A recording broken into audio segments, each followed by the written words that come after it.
It's Monday morning. ഇവിടെ ബ്രേക്ക്ഫാസ്റ്റിൻ്റെ കൂടെ തന്നെ ലഞ്ചിൻ്റെ കാര്യങ്ങളും നോക്കൂട്ടോ. ഇന്ന് ബ്രേക്ക്ഫാസ്റ്റിന് ഓട്ടടയും ചിക്കൻ കറിയാണ്. പിന്നെ സ്കൂൾക്ക് വേണ്ടിയിട്ട് സോയാബീൻ ഒരു റോസ്റ്റ് പോലെ ഉണ്ടാക്കുന്നുണ്ട്. ഇതിൽ വെള്ളം നല്ലോണം വറ്റിച്ചെടുക്കണം. പിന്നെ ലഞ്ചിന് ഇങ്ങനെ എല്ലാം കൂടെ മിക്സ് ആക്കിയിട്ടൊരു കൂട്ടാനും ഉണ്ടാക്കുന്നുണ്ട്. ഒരു 7 മണിയൊക്കെ ആകുമ്പോൾ ധുവനെ ഉണർത്തും. 8:30ക്കാണ് ഓക്ക് സ്കൂൾ വാനിന് വരിക. അധിക ദിവസം ഓൾ തന്നെ എണീറ്റ് വരും. ഓക്ക് അങ്ങനെ എണീക്കാൻ മടിയും കാര്യങ്ങളൊന്നുമില്ല. അങ്ങനെ ഓളെ ഫ്രഷ് ആക്കി ഡ്രസ്സൊക്കെ ചെയ്ത് ഓക്ക് ഫുഡൊക്കെ കൊടുത്ത് ഇവിടെ റെഡി ആക്കിയിട്ടുണ്ട്. സമയമായപ്പോൾ വാൻ വന്ന് ഓള് പോയി. രാവിലെ ഒരു 10 മണിയൊക്കെ ആകുമ്പോഴേക്ക് കുക്കിങ്ങും ക്ലീനിങ്ങും ഒക്കെ കഴിയും. ബ്രേക്ക്ഫാസ്റ്റ് നേരത്തെ കഴിക്കണോണ്ട് തന്നെ ഈ ഒരു ടൈമൊക്കെ ആകുമ്പോൾ രണ്ടാമത് വിശക്കും. അപ്പോൾ ആ ഒരു ടൈമിൽ ഫുഡ് എന്തെങ്കിലും കഴിക്കൂട്ടോ. പിന്നെ ലഞ്ച് കഴിക്കൂല.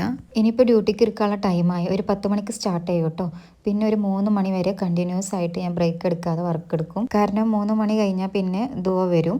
ഓൾ വരുമ്പോൾ എന്തെങ്കിലും ഫുഡ് ഉണ്ടാക്കി വെക്കണം. പിന്നെ ഓളെ ഫ്രഷ് ആക്കി ഓളെ ഫുഡ് കൊടുത്ത് ഓള് വന്നവൾക്ക് കുറേ വിശേഷം പറയാണ്ടാവും. അങ്ങനെ കുറച്ച് നേരം ഓളെ കൂടെ ഒക്കെ കളിച്ച് ഓളൊന്ന് ഉറക്കും ചെയ്യും കേട്ടോ. അതിനുശേഷമാണ് പിന്നെ ബാക്കി വർക്ക് നടക്കുക. ഇന്നിപ്പോൾ ചെറുപയറിൻ്റെ ദോശയും ഫിഷ് ഫ്രൈ ആണ് കേട്ടോ ഓള് വരുമ്പോൾ ഒക്കെ ഉണ്ടാക്കി വെക്കണേ. ഞാൻ രാവിലെ തന്നെ ഓരോ ദിവസം ഓളോട് ചോദിക്കും കേട്ടോ, ഇന്ന് വരുമ്പോൾ ഒക്കെ എന്താ ഉണ്ടാക്കേണ്ടതെന്ന്. അപ്പോൾ ഓള് പറയുന്നതാണ് ഉണ്ടാക്കി വെക്കുക. ഒരു 3-3:30യുടെ ഉള്ളിലായിട്ട് ഓള് വരും.